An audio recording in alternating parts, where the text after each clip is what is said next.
My name is Dr. Aris Al-Saud. I am 54 years old. On the morning of October 14th, 2024, I was sitting in my study in Dearborn, Michigan, surrounded by 3 decades of Islamic jurisprudence and classical Arabic texts. My life was defined by the rigorous pursuit of logic within faith. As a scholar, I was the man people came to when they needed a fatwa or a clarification on the hadith. I lived in the intellect. But that morning, the air in the room felt heavy, almost viscous. I remember looking at my hands as I typed a lecture on the historical context of Surah Al-Baqarah, and I noticed a slight tremor in my right index finger. It wasn't a shake of nerves. It was as if the electricity in my nerves was short-circuiting. I stood up to get a glass of water, and that was when the world tilted. It wasn't a dizzy spell. It was a violent, physical displacement. A sharp, searing heat ignited behind my sternum, what doctors later called an acute aortic dissection. It felt like a hot wire was being pulled through my chest and out my back. I tried to call for my wife, Samira, but my vocal cords felt like they had been severed. I hit the edge of my mahogany desk, my shoulder dragging several leather-bound books to the floor with me. The sound of those books hitting the carpet, the heavy, muffled thuds, is the last thing I heard in the physical world. I remember thinking, with a strange, clinical detachment, that I hadn't finished the footnotes for my lecture. The pain reached a crescendo that was so absolute it stopped being pain and became a frequency. My vision didn't go black. It went white, then gray, then a dull, flickering silver. I felt my heart give one final, chaotic gallop against my ribs before it simply stopped. I was lying on the Persian rug my father had brought from Jordan, my face pressed against the intricate geometric patterns I had studied since childhood. I could smell the dust and the fibers and the faint scent of the sandalwood incense Samira liked to burn. Then, the smell vanished. The coldness of the floor vanished. I was no longer a 54-year-old man with a failing heart. I was a consciousness suspended in a vacuum, watching a silver thread of my own life snap. The transition wasn't a tunnel or a bright light. It was a sudden, jarring shift in perspective. I was hovering near the acoustic ceiling tiles of the emergency room at Beaumont Hospital. The clock on the wall read 10:42 a.m. I saw myself, or rather, the shell I had inhabited, lying on a gurney. My skin was a terrifying shade of ash gray, tinged with blue around the lips. Dr. Miller, a man I had seen at the local grocery store dozens of times, was straddling my chest, performing manual compressions. The rhythmic thump-crack of my ribs giving way under his weight was sickeningly loud in the quiet of my new vantage point. "Epinephrine, 1 milligram," a nurse shouted. Her name tag said Sarah. She looked exhausted, her mask damp from her own breath. I watched as they pushed the long needle into my foreline. There was a frantic, controlled chaos to it all. I saw my wife, Samira, standing in the hallway through the glass doors. She wasn't crying yet. She was holding her prayer beads, her knuckles white, her lips moving in a silent, desperate recitation of the Ayat al-Kursi. I felt a wave of profound pity for her, but I couldn't feel the love I usually felt. It was as if my human emotions had been stripped of their heat, leaving only a cold, objective awareness. I looked back at the body on the table. It looked small. For a man who had spent his life building a reputation of intellectual weight, seeing myself as a limp, gray piece of meat was the ultimate humiliation. I saw the defibrillator pads being applied. "Clear," Miller shouted. My body jolted, a grotesque reflex that made my legs kick out. The monitor continued its flat, unrelenting tone. "Beep." They tried again. Higher voltage. I felt a tug then, not from the doctors, but from the space behind me. The hospital room began to blur, the edges of the walls fraying like old fabric. The sterile smell of antiseptic was replaced by something else, the smell of rain on hot stone. I wasn't being pulled away. I was being filtered out of one reality and into another. The hospital was gone. I wasn't in heaven in the way I had taught it. There were no gardens of flowing milk, no literal descriptions from the texts I had memorized. Instead, I was standing in a place that felt more real than Michigan ever had. The air had a weight to it, a density of information. I turned around, expecting to see the angels of the grave, Munker and Naker, coming to question my faith. I had my answers ready. I had lived a life of devotion, but the figure standing before me was not what I expected. He wasn't glowing with a blinding, cinematic light. He was just there. He wore a simple, dark garment, and his presence felt like the hum of a power station, a low-frequency vibration that shook my very essence. I knew immediately who he was. It wasn't a guess. It was a realization that bypassed my brain and went straight to my soul. This was Jesus. But he wasn't the prophet I had categorized in my books. He was the authority. In the footage I saw later of my own life, I am pictured kneeling, my hands raised in dua, the white light of the mosque behind me.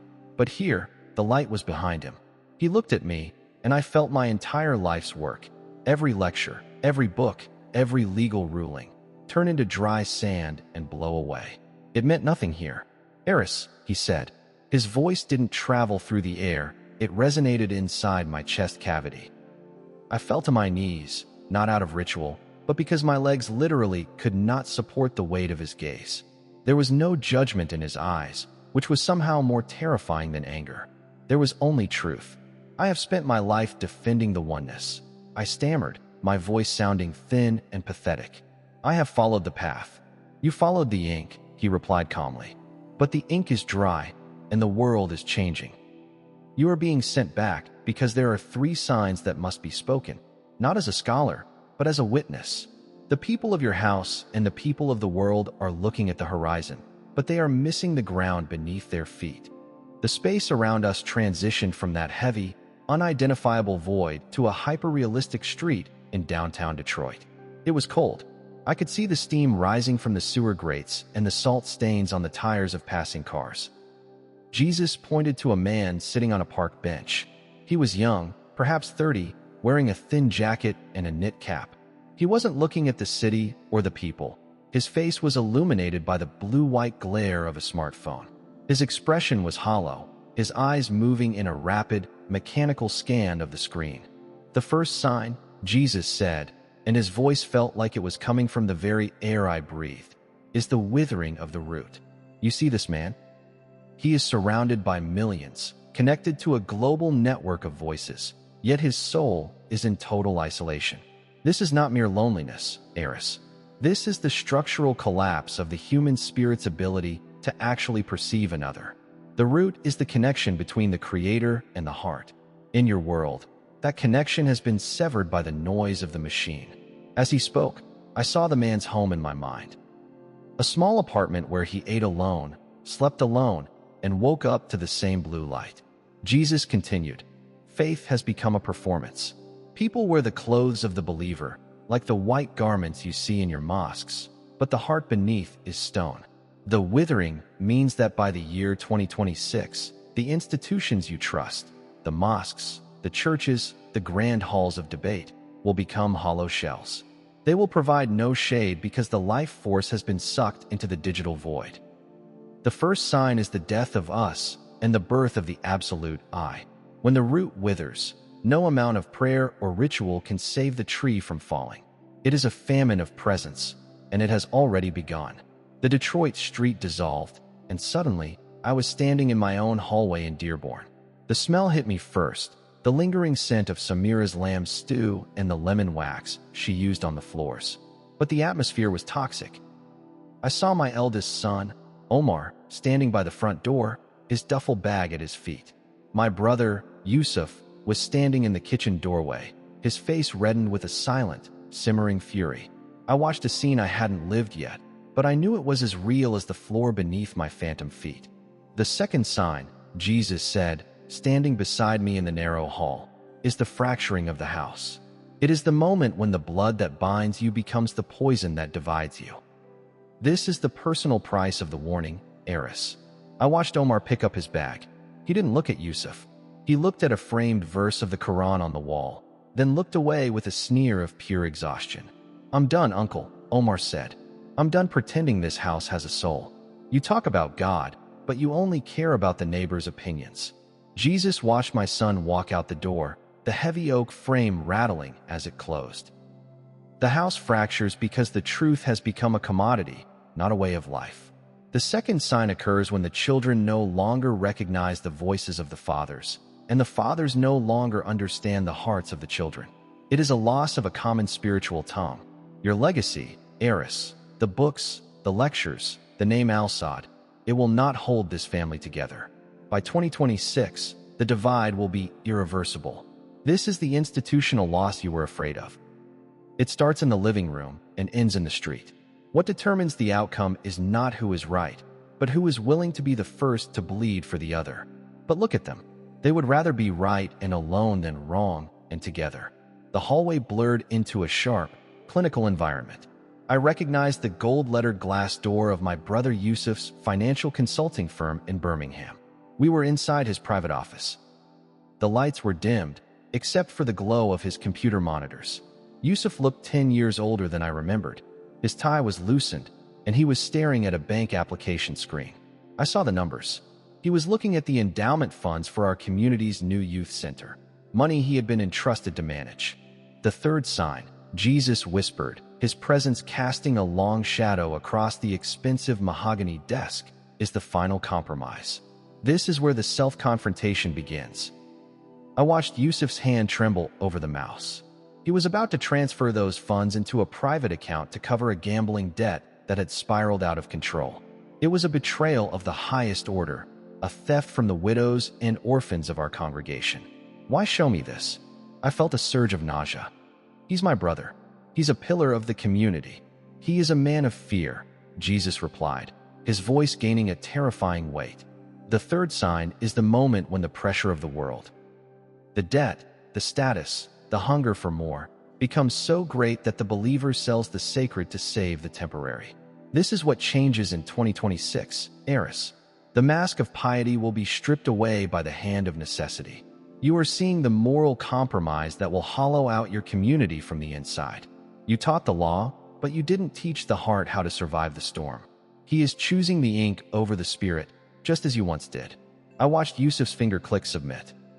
The money was gone. The fraud was complete. The office began to spin, and the sound of a rushing wind returned, pulling me back toward the hospital. The rushing wind died instantly. I wasn't in the office anymore. I was back in that space of plum-colored velvet and heavy, silent truth. Jesus stood before me, his presence no longer a hum, but a piercing clarity that seemed to vibrate the very atoms of my soul. He didn't wait for me to process my brother's betrayal. He stepped into my personal space, his gaze unblinking. "You want to know why a scholar of the law is standing before the word?" he said, and it wasn't a question. "You are asking why the title of your revelation must be shared. It is because the three signs, the withering, the fracturing, and the compromise, are the mechanics of the shift that begins now and culminates in 2026. This is why the title of your life must change, Aris. By that year, the world you built on authority and tradition will cease to function as a refuge. The digital void will have swallowed the root of connection. Pride will have shattered the house of the family. And fear, economic and social fear, will have forced the final compromise in the hearts of the leaders." He gestured to the empty air, and I saw a vision of a mosque, not a specific one, but the idea of one, where the imam was speaking to a room full of people who were all looking at their laps, their faces lit by the pale glow of hidden screens. The warning is this: the institutions are crumbling from the inside out. What determines the outcome for any soul is not their knowledge of the text you have memorized, but their willingness to recognize the spirit over the structure. If you return and speak this, they will strip you of your titles. They will say you have been deceived by a jinn or a fever. That is the price of being a witness to the shift. You must tell them that the safety they feel in their rituals is a shadow that is about to vanish. The weight of my own reputation felt like a lead shroud. To go back and tell my community that our foundations were rotting, that my own brother, the treasurer of our endowments, had already sold our future, meant the absolute destruction of the Al-Saud name. I looked at the plum-colored curtains, symbols of the dignity I had spent 54 years cultivating. Jesus held out his hand, but he didn't touch me. He waited. "You have a choice, Aris," he said. His voice was flat, devoid of the sermon voice I was used to using myself. "You can return to that hospital bed and keep silent. You can live out your remaining years in the comfort of your study, watching the root wither from a distance while you write footnotes. You can pretend you didn't see Yusuf click that button. You can watch your son Omar walk out the door and never call him back, maintaining the honor of your house while it burns to the ground. Or You can return as a witness to the three signs. You can be the crack in the wall through which the light enters. But know this, if you choose the truth, you will lose the world you built. I thought of Samira. I thought of her holding those prayer beads in the hospital hallway, her knuckles white with a faith that was currently being tested by my clinical death. If I went back and spoke the truth about Yusuf, about the signs, about him, I would be testing her in a way she might not survive. I would be dragging her into a scandal that would make us pariahs in Dearborn. I felt a surge of genuine, human fear, not of hellfire, but of the cold shoulder at the market, of the whispers in the prayer hall. I looked at Jesus and saw no pity, only a quiet expectation. If I speak, I whispered, what happens to the people who aren't ready? They will be forced to choose, he replied, just as you are choosing now. The warning isn't meant to save the building, Aris. It's meant to save the people inside before the roof falls. The decision wasn't a grand cinematic moment.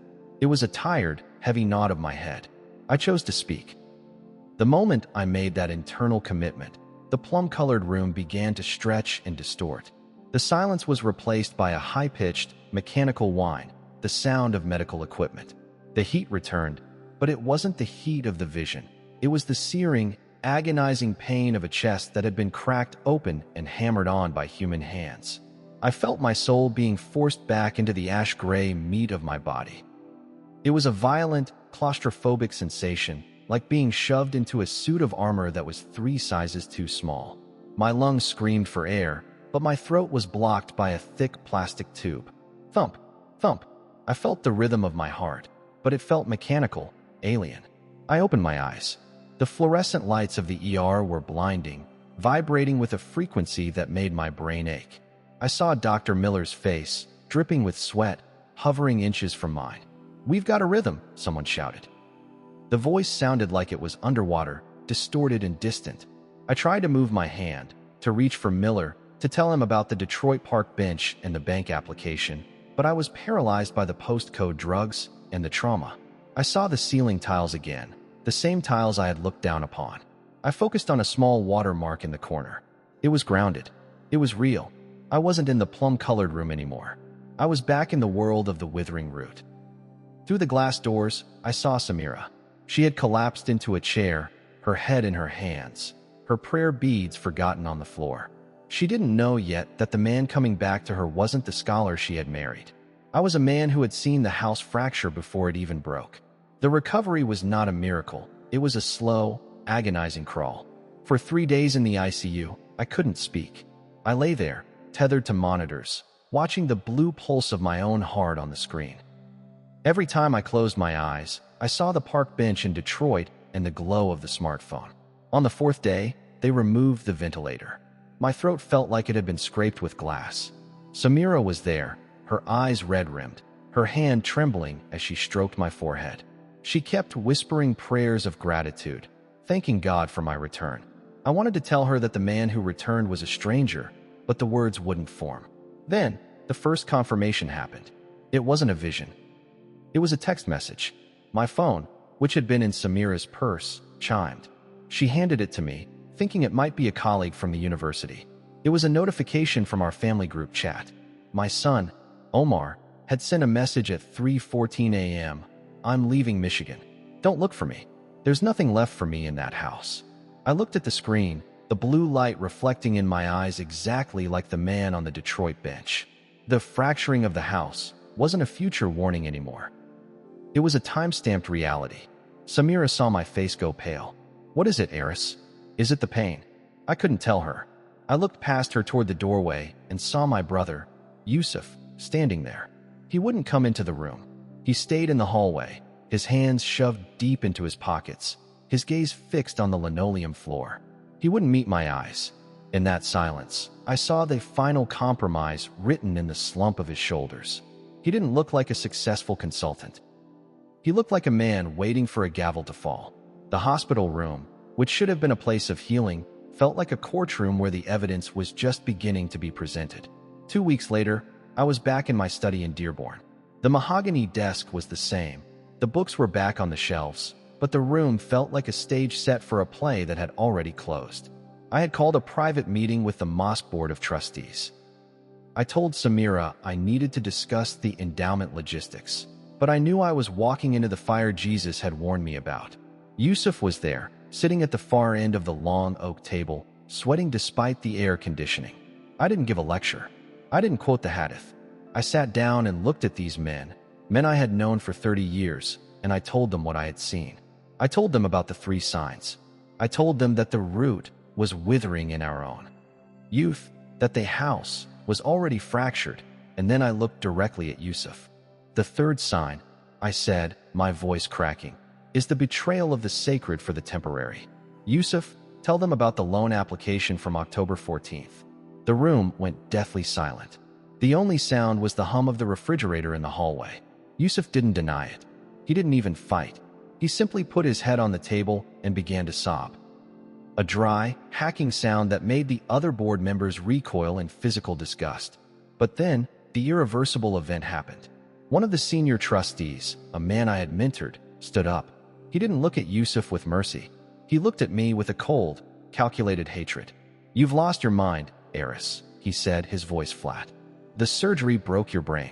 If you go public with this, if you ruin our reputation with these visions, we will strip you of your tenure and your standing. You are compromised." In that moment, the board didn't vote to save the funds. They voted to hide the sin. The mosque's future was officially liquidated to protect the image of the institution. The final compromise was no longer just Yusuf's. It was the entire leadership's. I was officially an outsider in my own home. I am sitting on my porch now. It is 2026. The world hasn't ended in fire, but it has ended in a cold, digital silence. The university did exactly what they threatened. My office was cleared out 6 months ago. My books are in boxes in the garage, gathering dust. Omar hasn't called in a year, and Yusuf is gone, fled to another state to avoid the creditors that eventually came for him anyway. Samira stays, but she moves through the house like a ghost, her eyes always avoiding the chair where I sit. She is still processing the husband who chose a vision over their life's comfort. I look down at my hands. The tremor is gone, replaced by a stillness that feels like stone. Across the street, my neighbor is washing his car. He has his earbuds in, his eyes fixed on nothing, his movements robotic. He is the withering root. He doesn't see me, and I don't try to wave. The warning was real, but it wasn't a call to arms. It was a call to witness the collapse. Jesus told me that what determines the outcome is who is willing to bleed. I am bleeding now, socially, financially, emotionally. There is a small, plastic toy left on my lawn from the neighbor's kid, a bright red car, overturned in the grass. It's been there for 3 days. No one has come to pick it up. It sits there, a tiny, ignored wreck in a world that is moving too fast to notice what it has lost. I look at that red car, and I feel the weight of the plum-colored curtains again. The tension doesn't leave. The fear is still there, sharp and cold, but underneath it, there is a small flicker of something else. I am still here. I am still a witness. I pick up my pen and start to write, not a lecture, but a letter to a son who might never read it. If this message felt important, it probably was. There are more stories like this, and they only get deeper. Subscribe now so you don't miss the next one, because some warnings aren't meant to be ignored.